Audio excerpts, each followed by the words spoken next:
Hey everybody, welcome to another episode of Allure of the Poor. I am your host, Lori, UC Wine Davis graduate, owner of Dracaena Wines, Someday certified and WSET Level 2 certified. And today I am sitting down with Ara Sarkissian, who is from Storica Wines, and we are going to learn about Armenian wines. So hello, Ara, how are you doing? Hi, great. Great to see you. Glad to be here. Nice to see you. And I can see your back out there. It looks like a pretty nice day where you are. Where are you located? I am in Boston. I'm in the suburbs of Boston, and it's a very rare, sort of mild day. It's neither cold nor hot, which almost never happens. That's good. That's good. I actually love Boston. I'm originally from Jersey, so we used to do a lot of vacationing up there. I love walking around and seeing everything that's there. So I know what you mean. Come for a visit. All right, all right. So let's get into this a little bit. So you are head of wine at Storica Wines. So can you tell me a little bit about what that title means and a little bit about Storica Wines before we get into Armenian wine? Sure, yes. So very briefly, head of wine, it just means I'm sort of the wine guy, the main wine guy, I guess, in the company. I sort of deal with communication with the wineries. I taste a lot of wines that we potentially would like to work with. I ensure that the wines are in good condition, and I write blurbs about the wines, tasting notes, and things like that. And we ensure to sort of, create materials that discuss the wines for salespeople and for the trade overall. That's my role. And about Storica wines. So Storica wines is an importer of wines from Armenia. We've only been in operation for slightly over a year, and our aim is to introduce the fine wines of Armenia into the US market. So technically, we're an importer, but we also have a very strong sort of uh, uh, angle in sales and marketing because we believe this is such a new category. Many people, possibly even people listening to us right now, may not really know where Armenia is, or the fact that Armenia makes wine, or that Armenia makes very good wine, right? Or that it has a very old history of making wines and growing grapes. So we at Storica think that importing and selling isn't just the end of it. We need to educate people and introduce people to the place, the history, and the traditions and the wines, so that the import business actually succeeds. So it's a category setting sort of exercise, and we've sort of made it our goal to make sure to sort of inform people across the country who are interested in wine that these wines exist. And I'm going to be the first person who admits I don't know where Armenia is. So let's start off with that. Where is Armenia? How large is it? Tell me what it's about. Yeah, so Armenia is in what is referred to as the Transcaucasus region, which may not mean anything to you or your viewers again. So it's sort of wedged between Russia and Iran if you look horizontally. And this way, it's wedged between Turkey and sort of Azerbaijan and Central Asia. So it's essentially this meeting place between Central Asia, the Middle East, the southern Russian plateaus, and Anatolia and Eastern Europe. So it's a place where multiple sort of cultures and geographic regions meet. Uh, Up until the early 1990s, it was part of the Soviet Union. It was one of the 16 republics, which has affected its winemaking, and we'll talk about that later on. Uh, but now it's an independent country. It's, I think, roughly 30,000 square kilometers or so. So maybe slightly larger than Massachusetts, something like that. It's relatively small, and it's heavily mountainous. So it's primarily uh, high elevation. So I think the lowest elevations in Armenia are about 600 or 700 meters above sea level. So it's landlocked. There is no sea, and so the lowest point in Armenia is higher than the highest point in some other countries. So it's a mountainous country, and it has everything from sort of subalpine, very green, lush mountains to semi-desert, arid, very dry mountains also. So there's a lot of variety in the sort of the soil, the terroir, and the climate, even though it's a tiny place. And how many like, what's the population there? Is it more of a spread out population, or is there pockets of dense population there? No, it's sparsely populated. It's roughly 2.5 to 3 million people live there, so it's very small. And the capital itself is home to approximately 1 million of those. So the majority, about a third to a half of the population lives in the capital and the surrounding suburbs, and the rest of the country is sort of mountainous and very rural. It's not densely populated. Okay. And we just have Catherine Belando who joined us. Hi. So we cannot see you. I don't know if you want your camera on or off, but I can hear you, but we can't see Oh, you. I There we this is me. go. I'm in Penn Station Oh, heading to my parents' house. Um, so I mean, I'm happy to have the camera on. I just turned it off because I'm like this. okay. Well, nice to Sorry. meet you.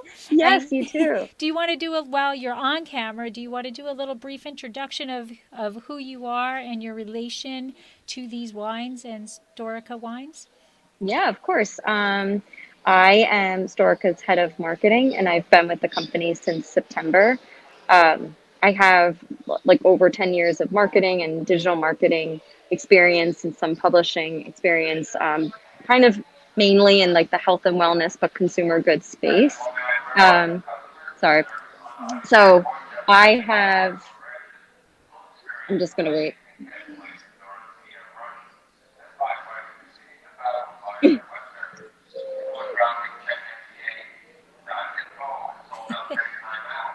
Sorry.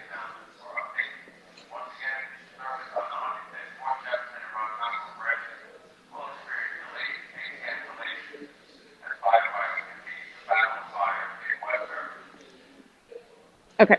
Okay. Sorry.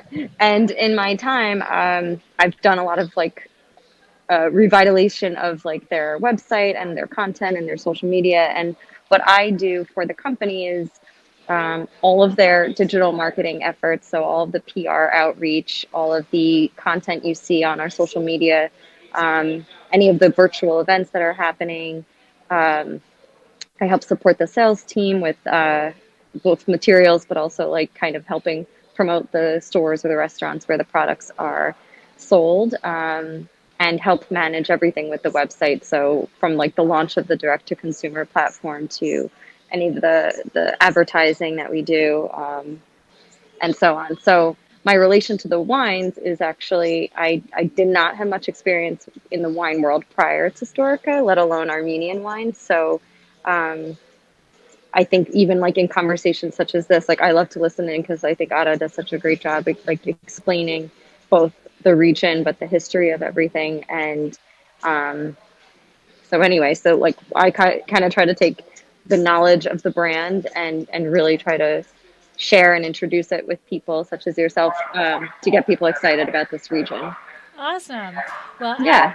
Ara just was telling us a little bit about the Armenia as itself, and now I just want to talk about the history because I was blown away to find that like wine was being made here 6,100 years ago, and they've actually found like the oldest winery in when they were, I guess, excavating or something. So, Ara, if you can fill us in on a little bit of the history of Armenia and then wine history in Armenia. Sure, yes. So, Armenia, as you mentioned, the oldest winery in the world is a cave that was excavated by archaeologists from about 6,100 years ago or so. Uh, but we believe that that was a sort of ceremonial winemaking cave. It's not as if they were making wine and selling it in the village or anything like that. It was used in rituals and things like that. But that 6,100 years ago is before the Bronze Age, and it's really, really long time ago. Armenia itself, has existed not since 6,000 years ago, more like 4,000 years ago. The creation of the Armenian nation is related to the ancient kingdom of Urartu, which was in that region. So Armenians have their own language, have their own alphabet, right? They're a Christian nation as of the year 101. Prior to that, they were sort of living and coexisting with people like the Roman Empire and the Greeks, things like that.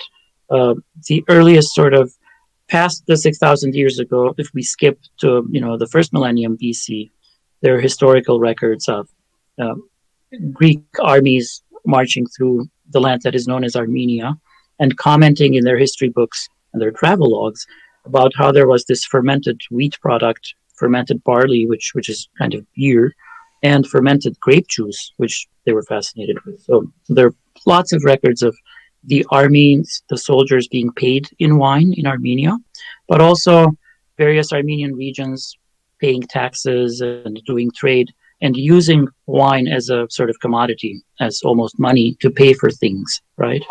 And even prior to that, there were records of Babylonians purchasing wine from Armenia in these large wooden casks, putting them on boats and sending them down the river to Babylonia. So it does go back quite a long way, and many of the grape varieties actually go back that far also. So some of the grape varieties that we're going to taste and talk about today are actually the ones that believe were there, thousands of years ago, based on DNA analysis. There's proof that these grapes were there and they were being cultivated, which is amazing when you really think about it. They've So survived all fast this forward, time, right? They've survived all this time.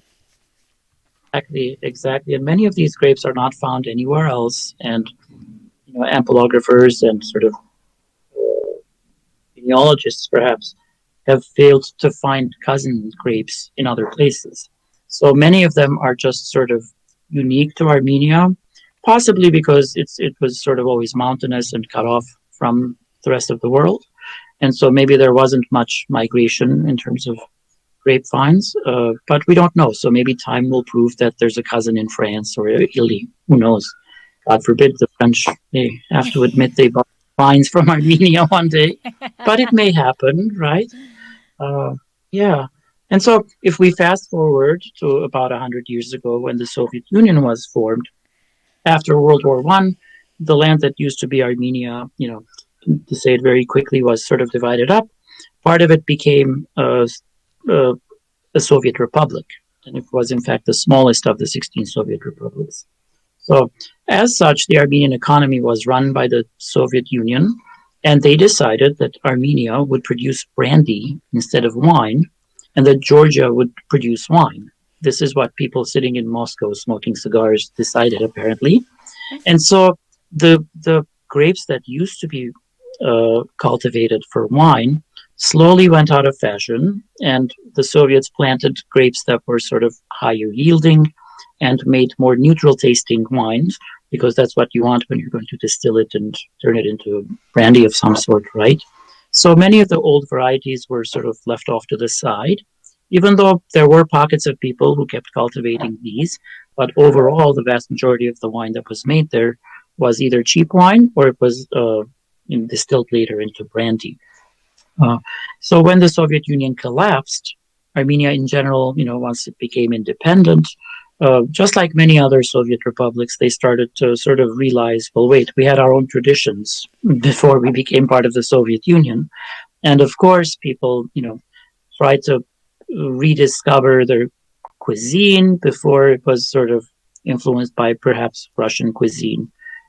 Also their language and sort of what they wear and all these things. And part of that, of course, is wine. So when it came to wines and grapes, post-independence, Armenians started to rediscover what their original grapevines were and what the grape varieties were.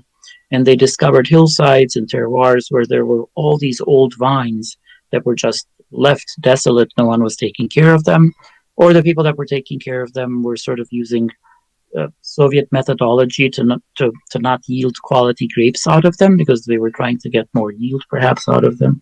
In any case, to summarize, it's a journey of rediscovery that's happening there, and the younger generation of winemakers is sort of trying to re-educate themselves on how to grow these old grape varieties, how to vinify them, and eventually to market them and sell them, right?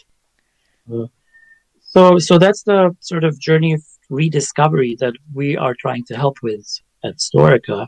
We're trying to tell that story that, hey, there are these hundreds of grape varieties that the world does not know about, that Armenians are rediscovering over the past 25 years since gaining independence, and that some of these are ancient, and the wines are delicious. So that's kind of the project that we have embarked on, is to tell that story.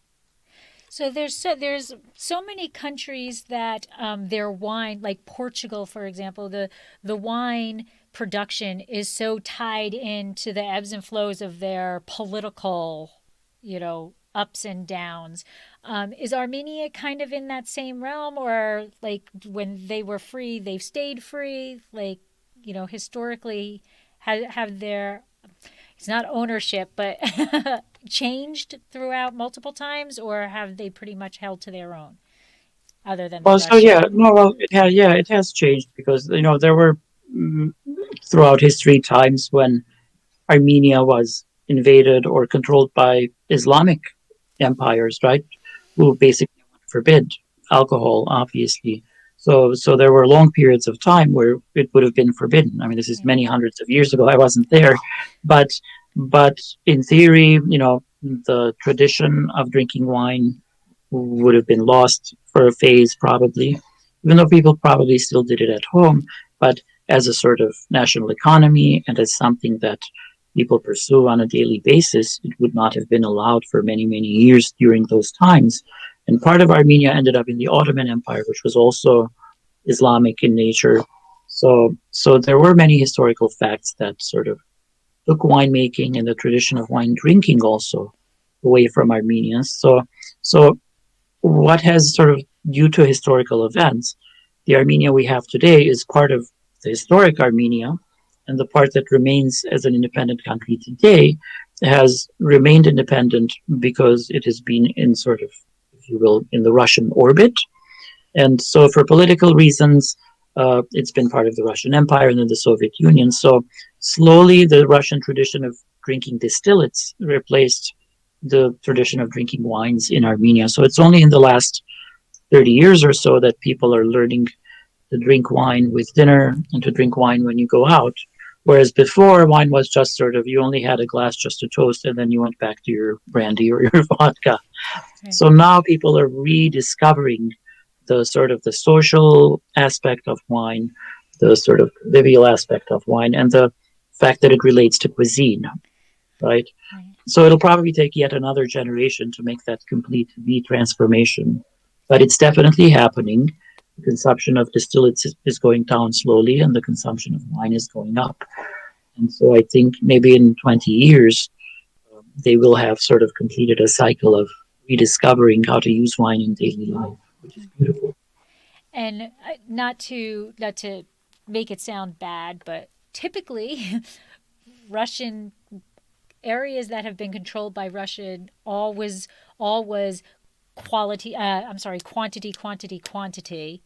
And so when a country becomes out from under the Russian umbrella, they're starting off with that mentality of, I've got to stop this quantity and I want to move to quality.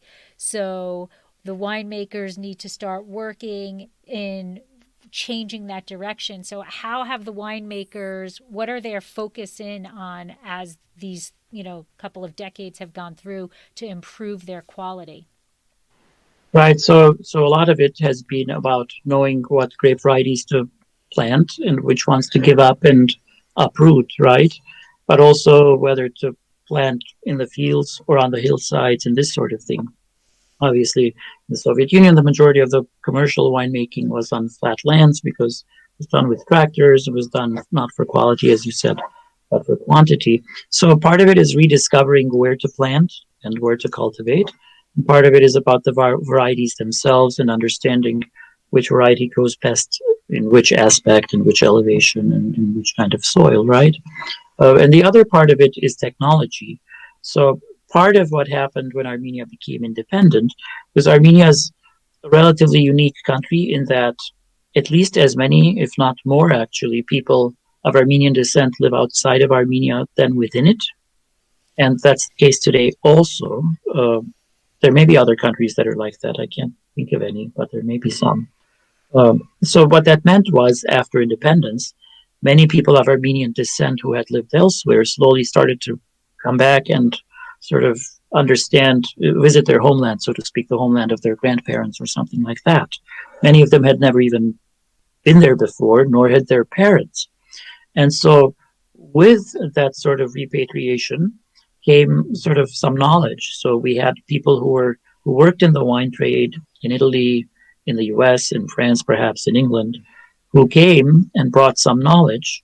Also, people who were more winemakers came and invested money and introduced, temperature controlled fermentations and things like this. So Armenia, unlike neighboring Georgia, is very sort of easily persuaded to borrow knowledge. So Armenians kind of are proud to say, oh, we have an Italian guy helping us to make wine.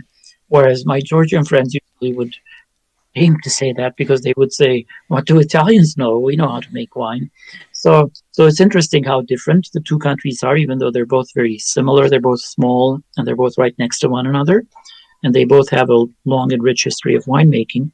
But in the past 30 years, Armenians have really borrowed, whether it's, equipment like steel tanks and barrels and things like that, or vinification knowledge, or just hiring consultants. They're really sort of using the ancient varieties and the ancient terroirs, and they're adding modern knowledge and modern technology. And that's what's yielding this very interesting high quality wine at a relatively low price. And now you had mentioned that it's very mountainous and it's landlocked, so we're not really getting, there's no ocean influence, there's no that. So how what is the climate the like in Armenia? Like, what are the grapes enjoying growing in? So it would be described as deeply continental, meaning very cold winters and very hot summers, right? And most of the rain would be in the fall and in the winter. Um, what Armenia enjoys in terms of viticulture is intense sunlight because of the high elevation, right? Uh, it has volcanic soils, often on top of limestone, right? So a couple of many of the larger mountains that are in or next to Armenia are ancient volcanoes that have already erupted and they're no longer active. So obviously, after eruptions, after the lava, millions of years of sort of disintegration, you end up with this crumbly volcanic soil. And that's what typifies a lot of the soil in the winemaking regions. Uh, and Armenia enjoys super dry climate, so they don't have to fight fungal disease and things like that as much, except in a couple of regions. But for the most part, where uh, grape growing takes place, the climate is very dry. It's arid, and so and the wind keeps all the humidity away. So the grapes grow healthily with very little need to sort of spray chemicals and things like that to fight the fungus. So a lot of the grape growing can be done in a sort of sustainable, environmentally friendly manner. So are they dry farming or is there irrigation? For the most part, there is some places do irrigate, but for the most part, it's dry farming. And honestly, they haven't come nearly far enough to have appellation regulations in terms of irrigation and things like that. I think people are talking about things like that, but I'm not sure when they'll get to it. So if you want to irrigate, you can irrigate. The problem is where do you get the water and how do you get it to how do you pipe it all the way there and sort of thing. I mean, many of these vineyards, you have to park the car somewhere and walk up the hillside to get to the vineyard. So it's kind of like if you can imagine some of those Argentinian desolate mountains where they grow grapes. Very crazy stuff. Sometimes you have to walk a half hour from your car to get to the vineyard, right? So this is that sort of uh, scenery we're talking about. It's not like there's a paved road and the gate opens and you get to the winery, and so it's really sort of rugged mountain territory. And what about, do are they concerned with those cold winters? Are the vines susceptible to frost? Are they adapted to that? Yes, yeah. So in some spots they do bury the vines. Oh, okay. Uh, yeah, but that's in places where obviously you have some flat land, so that the cold air descends downward and sits on the ground. But a lot of the higher quality regions that are on sort of on slopes and higher elevation, they obviously then don't have that issue because the frost just sort of slides down the mountainside onto the valley, right? And so the grapes themselves have been there so long that they've adapted.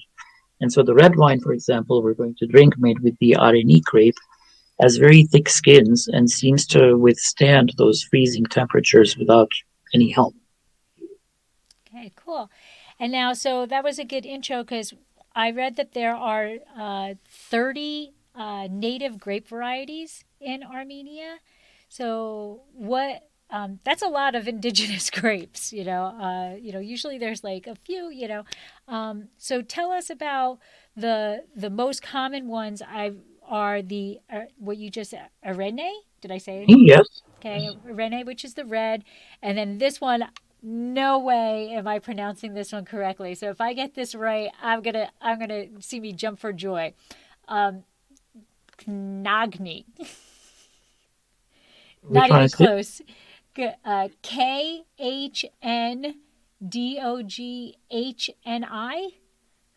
Oh, Chandorni. Yes. Yeah. So the transliteration isn't, it doesn't make much sense. That's not you. That's sort of all those syllables next to one another don't make sense in English. So it's not you. Yes. Chandorni. It's also known as, this is another way in which Armenians are quick to adapt. So they've come up with another name for it that's much easier for people to pronounce called Sireni. Sireni. Okay, I like that one Yes. So better. that's exactly. So they've just decided to change the name of the grape because people are trying to sell it to keep complaining that they can't pronounce it. And they're just saying, okay, fine, we'll change the name. But Very interesting. I think that's a very valid point. There's been research about why certain grape varieties, especially like think German grape variety, a lot of the wines don't sell well because people can't pronounce them. And, the international grapes, the Cabernet Sauvignon, the Merlot, all of these are easy to pronounce. So I think they've got something going that they might it might be I might smart. change all the names. So that's also another red, and then the Vashkaha is a white, correct? That's the leading white grape, yes. Leading white grape. The word voski means golden, and had berry, so it's referred to as the golden berry sort of grape. Yeah, there are actually many more than 30 grape varieties. Okay. Hundreds, but maybe the 30 are sort of more commercially used. Maybe that's where the number came from. There are actually dozens and dozens more, but as I've said, the tradition of cultivating them has almost been lost. So the new generation is now one by one, plot by plot, trying to plant commercially these varieties that only exist. Sometimes they only exist in derelict monasteries on the mountainsides, where hundreds of years ago people planted some grapes and then the monastery was maybe left untended. And so if you go there, you'll see grapevines just like covering this old monastery, the whole building. The vines are very, very old. So they take cuttings sometimes from those old vines and try to commercially grow them in a commercial vineyard. So we'll see what happens with all those grape varieties. It's very interesting to see what they all taste like when you cultivate them commercially. Right.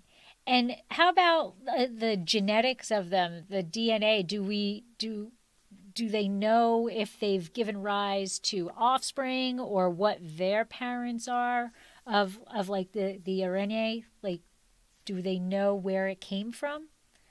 The Areni, no, Areni is very, very old. So far, even some of the leading people in the world who deal with these things have not been able to identify any relatives. Okay. That's not to say that tomorrow someone won't find it, but so far they've been unable to find any relatives anywhere.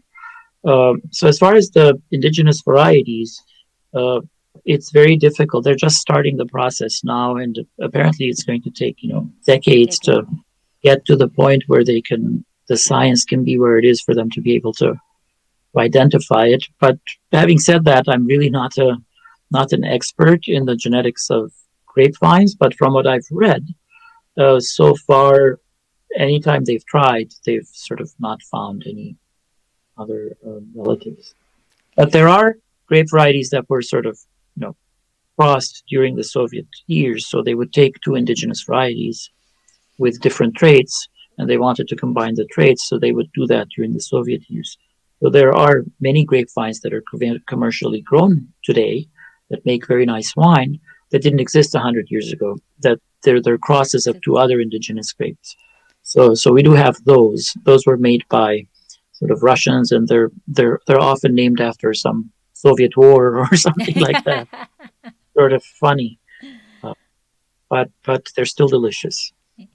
And how many wineries would you say, commercial wineries, would you say are in Armenia right now?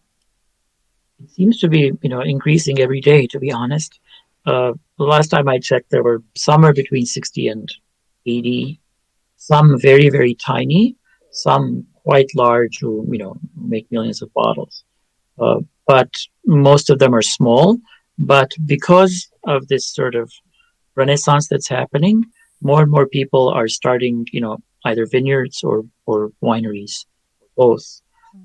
So the number keeps changing, and I wouldn't be surprised if in 5 years they got up to 100, because it's sort of a fashionable thing now.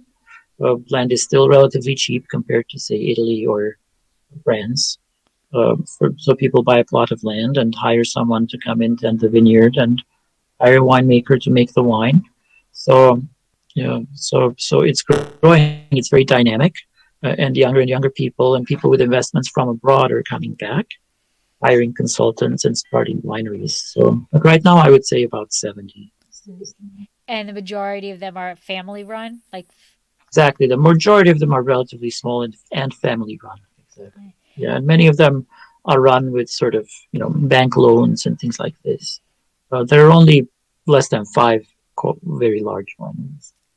And are they, because they're all going through, you think of situations, here when people go through something that are similar, they start to band together. Like when we built our home, everybody who built in that development, our little community, right? We were going through the same things, the same problems, seeing the same things together. So are they banding together to try to help each other and learn from each other? Do they work together, or are they pretty much individualized wineries that are learning as they go? I think it's a little bit of both. For the most part, everyone's taking their own course, but they are sort of, the cooperative winery model. Because Armenia was a Soviet country, that word doesn't resonate very well in Eastern Europe and in the Soviet Union. People don't like returning back to this idea of collectivism and all this stuff, because they had not such a great Right. outcome from it for about 100 years. Whereas in Europe and in the US, for us, it's a beautiful thing. It's cost savings and it's sort of unity and that sort of thing. But people don't seem to like the cooperative sort of model right now. That's also true of pretty much all ex-Soviet republics. They're not crazy about that idea. So for the most part, they're all independent, but they do help one another. Sometimes they band together and export together through the same company. And there is something called the Wine and Fine Foundation, which is funded by the government with outside support, that helps sort of with communications and putting people in touch with one another, and helps gather information from all the wineries to facilitate exports into open markets and things like that. But the wineries themselves, for the most part, operate independently. Okay, so let's start with the first winery I have is um, Koosh, and it is sparkling. So I love sparkling. You can never have too many bubbles, in my opinion. Try So it.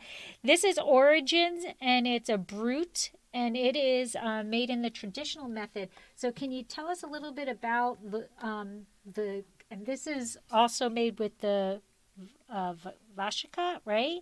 Roskehat, as Yeah, well as Tuni, which is another variety. Katuni. Okay, so can you give us a little bit background on those two grapes, and how the blend, and a little bit about Kush? Am I saying it right? Is that how you say it? Is Kush? Yes, yes. Okay. Everyone seems to say it their own way, which is what the beauty of it is. So Kush is short for the winemaker's name is Kushgarian. That's Oh, his last, and so that's the first syllable of his last name. So they've named the brand after their last name, which is great. So this is a brand that makes traditional method bottle fermented wines. Uh, this comes from a super high elevation site, about 1,600 meters high. in a relatively remote area where I think they're the only vineyard in this part of Armenia. And they grow Voskehat and Khatuni. Voskehat is the leading white grape of Armenia, which is what the other still wine is made with. Khatuni is a rare variety, but it kind of complements Voskehat in this sort of blend. So the wine is made with a consultant from, I believe, Champagne, uh, who helps them with the bottle fermentation technology and knowledge. So the lees aging, the bottle fermentation takes approximately 18 to 22 months, depending on the disgorgement. Some disgorgements happen about 18 months. Some happen later, almost 2 years later.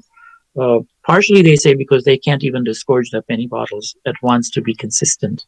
Um, but but it's generally in that window. And as I'm sure you know, something like non-vintage champagne only has to be about 15 to 18 months. 15 months on the lees, 18 months total in the bottle.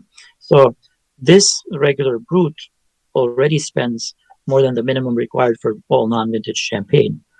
So it starts to get into that autolytic sort of area of those baked bread aromas. Uh, but it just still retains its freshness because it's disgorged just before those aromas get even more prominent, right? So you've got the combination of richness and toastiness from the autolysis, but you also have the freshness because the autolysis didn't go on for too long. So the wine's really sort of driven by this super crisp acidity, a lot of almond notes, a lot of green apple notes, and some citrus notes. But it has that sort of background of toasty, autolytic, yeasty, and baked bread type of aromas. And So it pretty much drinks like an entry level champagne or a super high end cava or something. do you know what the suggested retail is here? Yes, it's somewhere between $20 and $22. Okay. So very very affordable to have bubbles. Very affordable That's for 18 traditional to 22 method. months. Exactly. Okay. Exactly. And now this is a brut.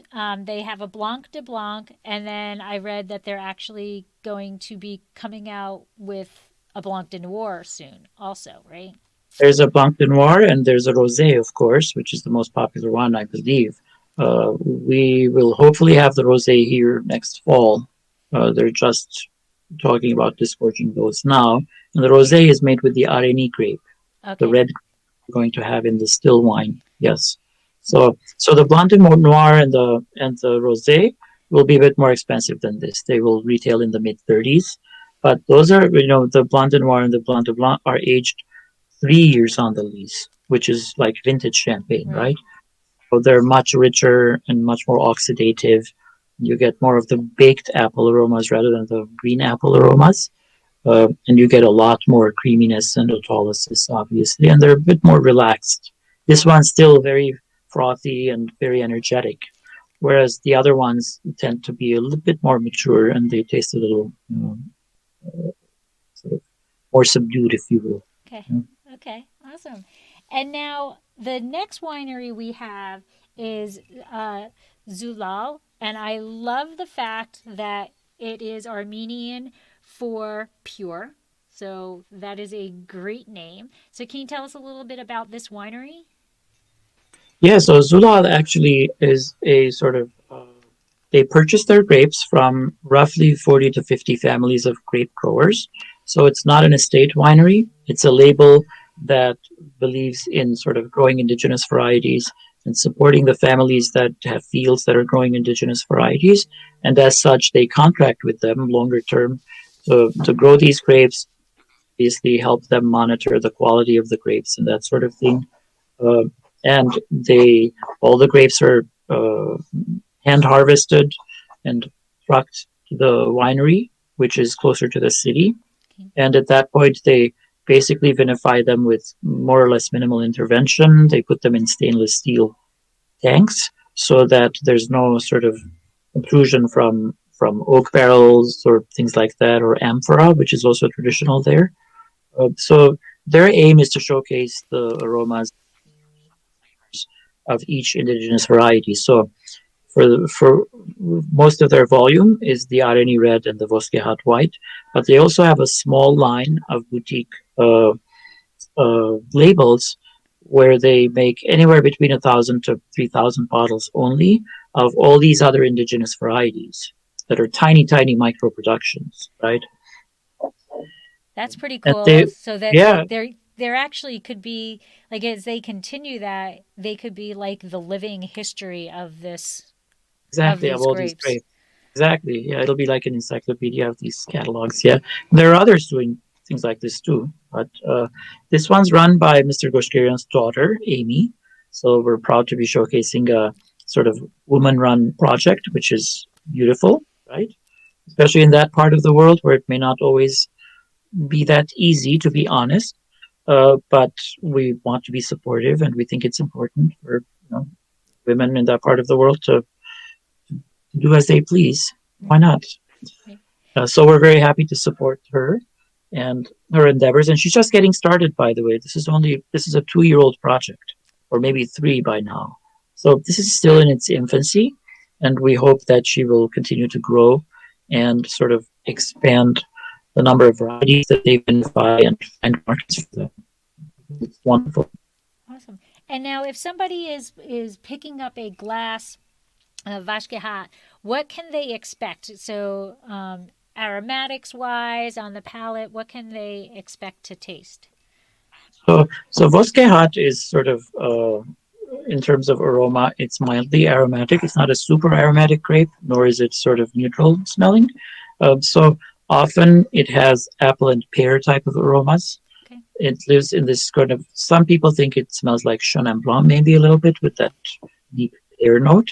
It also often has notes of green herbs on the nose, like maybe tarragon or oregano, something like that, right? And white flowers. So it's a little floral, a little herbal, but in terms of fruit, it's sort of ripe apple and pear. In warmer vintages, I'm told, and I don't have much experience with lots of vintages with Voskehat, but apparently in warmer vintages, it gets into more of the tropical Tropicals. fruit aromas like mango and pineapple and things like that. But for the most part, it lives in that middle sort of range of pear to melon. Yeah. Now the palate, it's sort of a lot of people describe it as having the weight of a Chardonnay. So the aroma of Blanc with the weight of a Chardonnay. So it's weighty, uh, and but it's sort of really supported by acidity, and so it doesn't get as fat as Chardonnay on the palate, but it has the weight of Chardonnay. But it comes across as more sort of refreshing, uh, partially at least because of the high elevation and the sort of cold nights that you get at high elevations. So overall, it's sort of uh, it's mildly fruity and it's more sort of floral and herbal. It goes very well with. We tried it with not clams, but the Oysters? no the one you cook for 2 minutes. I Scallop? don't. A scallop? Scallop, yeah, it does Oh, very well with scallop. scallop Oh, okay. or white meat chicken. That kind of not too chewy and not too soft kind of texture. It also does very well with vegetables with those green notes. So with a salad or with a fish that has sort of herbs on it or a pesto of some sort, it does Oh, very well like that. I like it with sort of feta cheese and herbs. If you're having some green fresh okay. herbs with cheese, with bread and cucumber, that sort of light summertime snack. It's delicious with things like that too. And it's traditionally also had with fish. So it sounds like it may actually be one of a grape varietal that is a good wine to pair with some of those more difficult to pair foods, such as like a vinaigrette. Even asparagus and stuff like that. Yeah, Yeah. yeah. And So it everybody's can play always well with. looking for a wine that can pair with those. That's right. That's right. With green tasting things. Yep. Right, right. Yep. That's well. Okay. And then the last Thank wine you. I have is the Zulal Areni, and this is the reserve, and this one I actually have in my glass. So, oh, Catherine, can you just mute yourself, please? Oh, I'm sorry. That's what I thought I. So this is the Areni Reserve, okay, and This specifically says, and I'm going to pronounce it wrong, Vayotz Zor region. Perfect. Hey! Okay, so can you tell us a little bit about where that is, where that region is, and what's special about it that they're putting it on there? Right. So Viotsor is has fast become the sort of leading wine region in Armenia. It's where this ancient cave is from 6,100 years ago. It's in this region. There's also the central town there is also called Areni. So Okay. many people think that maybe the grape originates there. I mean, I don't know if it's been proven or not, but it's sort of where the town Areni is, where the 6,100-year-old cave is, where a lot of vineyards are. So it's kind of like the Napa Valley of Armenia without the circus of Napa Valley, if you will. Sort of Napa Valley 100 years ago, maybe, or something like that. So it's the leading region. It's very high elevation, and this region is deeply volcanic in soil. And it's a region that's characterized by a lot of sort of changes in topography. So it's not a flat region. There are a lot of crevices in the mountains and things like this. So a lot of varying mountainsides and sort of a lot of slopes. Yeah. Okay. So there are probably 15 or 20 of the 60 or so wineries are in this region. So it's fairly significant in terms of its. That's where many of the wine tourists end up going is this region. Okay. So this is I finally get to drink, so this is good.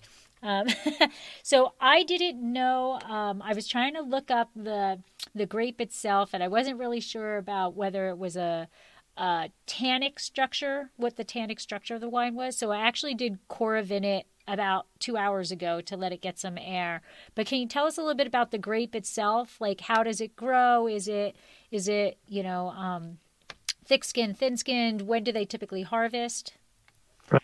Yeah. So this is Areni. Areni develops a thick skin, and throughout the centuries, being sort of exposed to the harsh cold winters and the hot summer sun and the wind and all these things, it has adapted. So it has a relatively thick skin, even though it doesn't have much tannin and pigment, as you can see. It's not an opaque wine; you can see No. through it. But it has a thick skin that really sort of there you go, that protects it from the harsh elements, right?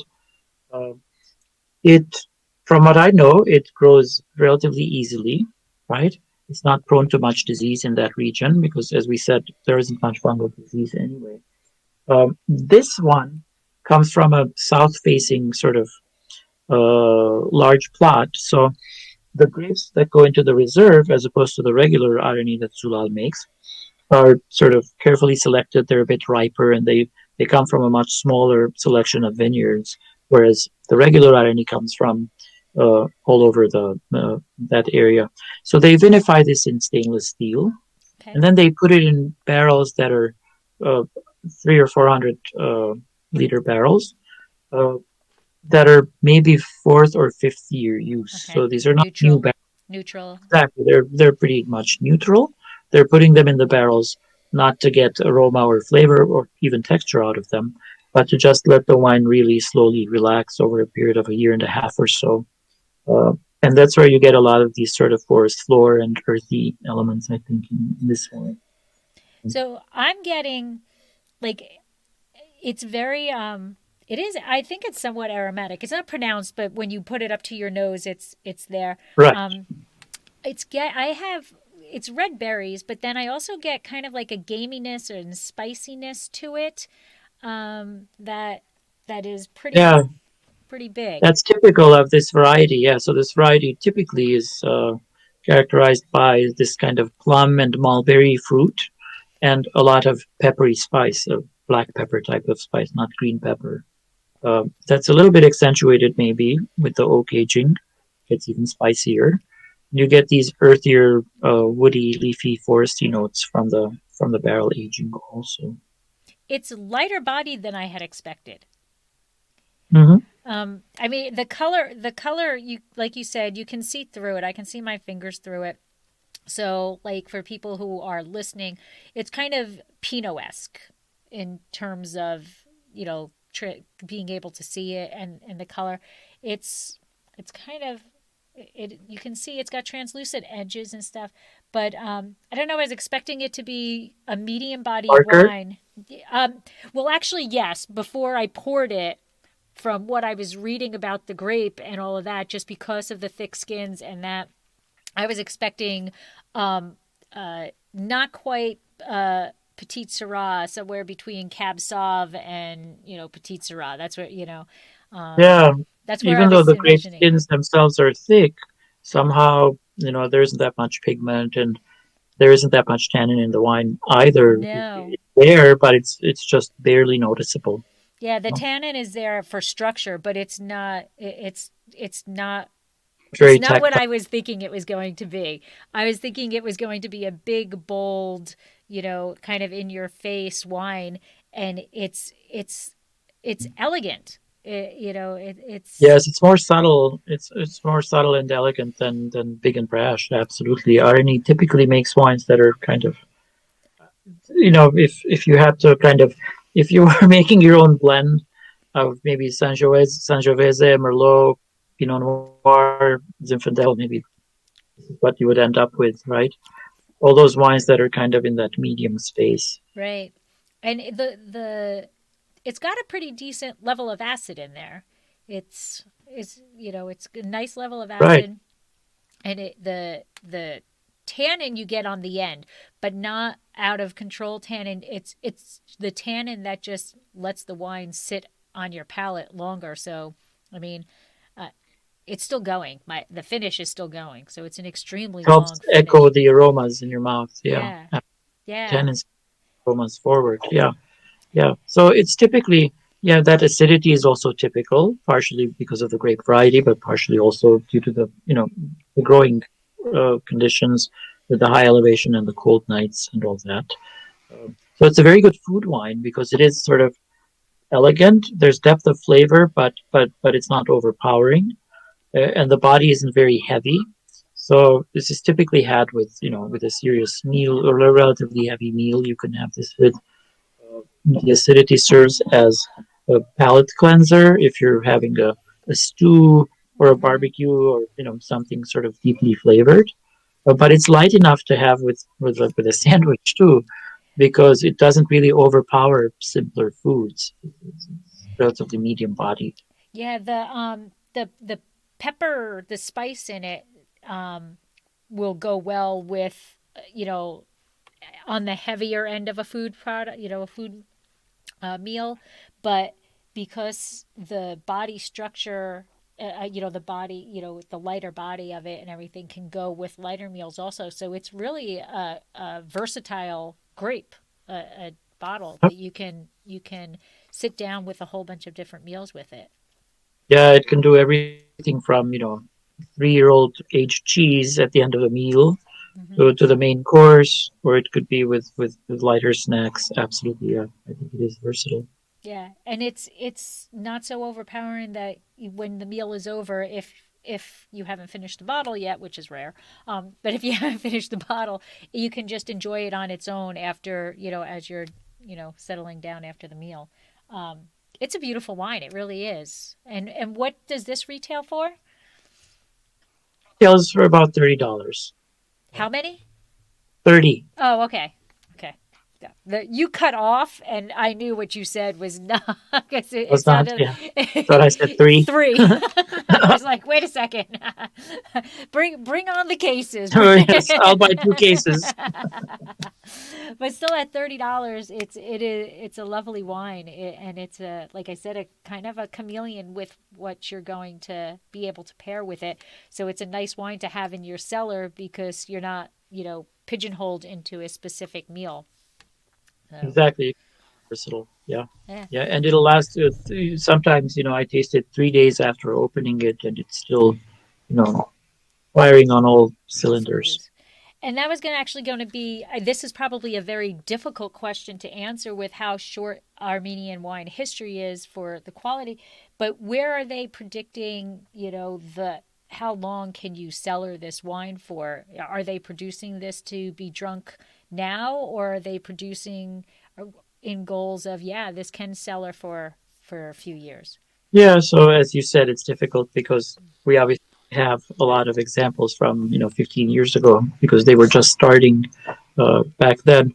The very few wines that have some history show that they can be aged. This wine they're making to be enjoyed within probably 5 to 6 Years. years, I would imagine. Yeah, it might get a little more bottle aroma, but they make another wine called Oshin, which is made to be drunk in the 7 to 10 year range. That's when it'll hit maturity. That one has more tannin and just more structure overall. But that's a much smaller production wine. They only make maybe 5,000 bottles of it a year or something like that. So they are aiming for consumers who do want to cellar it and open it in 6 to 10 years. But that's a different wine than this. This one's tasting well now. Mm-hmm. It'll probably taste slightly more interesting in a year or two, and Right. it'll probably go another 3 to 4 years. Yeah. Right. And this is a 2018. So, yeah.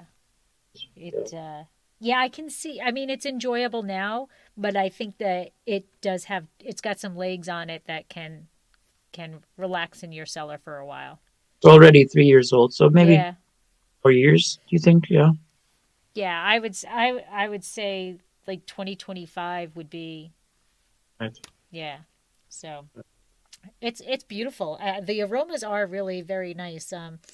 And Let's get together 2025. Let's put it on our all calendar. right, it's I'll a save a date. couple of these bottles and give us to open them again. It's a date. I'm not gonna lie. That bottle's not gonna last till 2025. So, Okay, I'll save one for you. Don't worry about it. all right, awesome, awesome. So, can you tell us, where do these wineries, are they on social media themselves? How do people find these wines? How do they find them on social media? How do they find you on social media?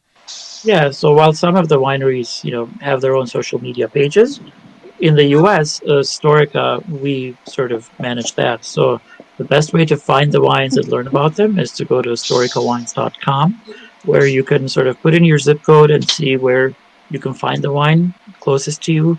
We also have a DTC site, direct to consumer, where you can go. There's a link on the page. You can go there and purchase the wine to be delivered to your home. I believe, 35 or 37 of the states we can deliver to. Some of them we can't yet, but hopefully we will be able to soon. That's another way to do it, but also social media. Just search for Storica Wines, and we feature these brands as well as others on our social media pages. Catherine manages all that, so she may be able to add some information that I missed, but basically you can find it through Yeah, Storica.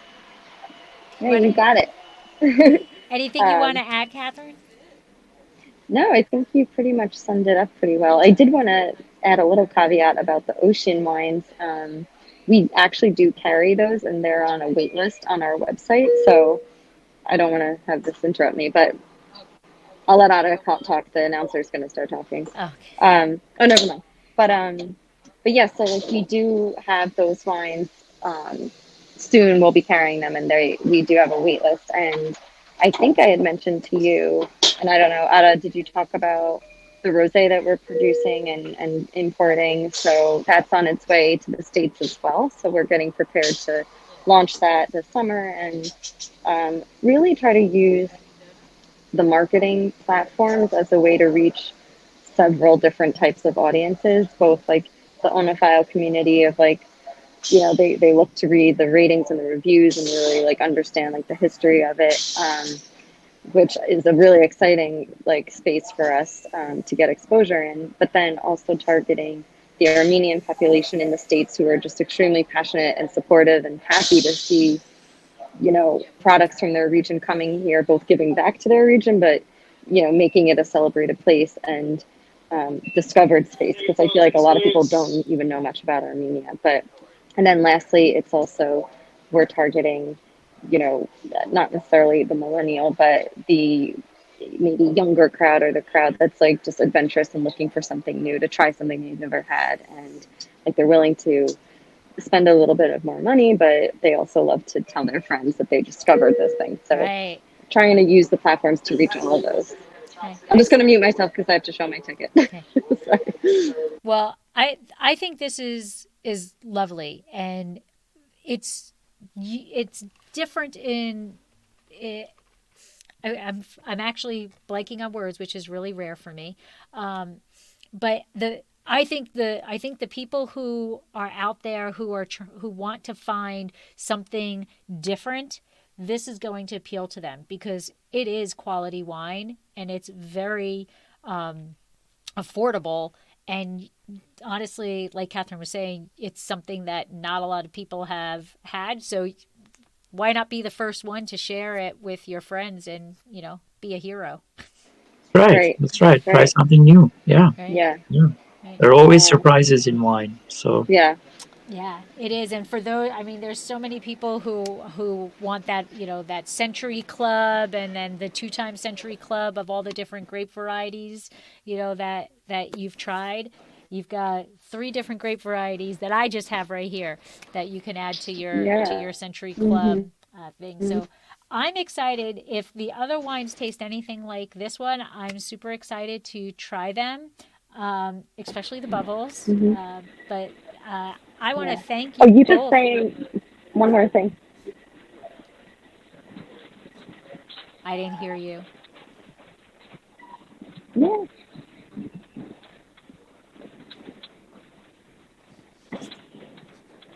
I don't know if are you trying to talk, Catherine? Oh, me? Oh yeah, I thought you were saying something. I'm sorry. So I just want to thank you both for taking the time out of your busy Were you? schedules to Oh, I was just gonna say. Oh, yeah. go ahead, Catherine. To talk about these wines. Like I said, I knew nothing about Armenia, so I'm happy. I'm always looking I to think it's learn new delayed. things. I'm always looking to learn things and learn about new countries. And I think a lot of the people who are going to listen to this podcast are going to be excited to find something new that they can try.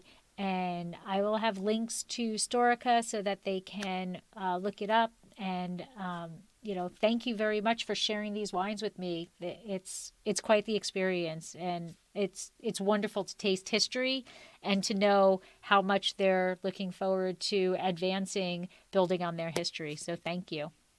well, thank you for having us. It was a pleasure talking. Yeah. Thank you. Thank you. So I wish you guys both a wonderful night.